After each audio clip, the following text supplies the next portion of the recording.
সন্থা অসম উন্নতি সভা আৰু অসম সেনাৰ যৌথ আহ্বানত আজি অসমৰ শদিয়াৰ পৰা ধুবুৰীলৈকে যি ড্ৰাগছৰ যি অবাধ প্ৰচলন চলি আছে আৰু এই অবাধ প্ৰচলনৰ তীব্ৰ বিৰোধিতাৰে ৰাইজক সজাগ আৰু সচেতন কৰাৰ স্বাৰ্থত আমি আজি সমদল বাহিৰ কৰিছোঁ জিলা ছাত্ৰ সন্থাই।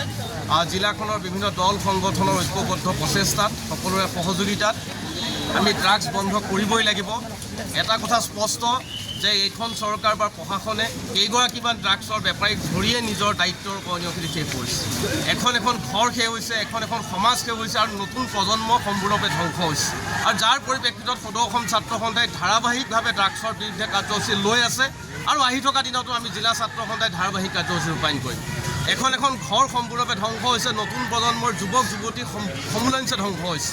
আৰু এই ক্ষেত্ৰত যদি এইখন প্ৰশাসনে বা এইখন চৰকাৰে যদি প্ৰয়োজনীয় পদক্ষেপ গ্ৰহণ নকৰে তেতিয়াহ'লে আমি জিলা ছাত্ৰ সন্থাই আগন্তুক দিনত পুনৰ ধাৰাবাহিক কাৰ্যসূচী ৰূপায়ণ কৰিবৰ কাৰণে বাধ্য হ'ম।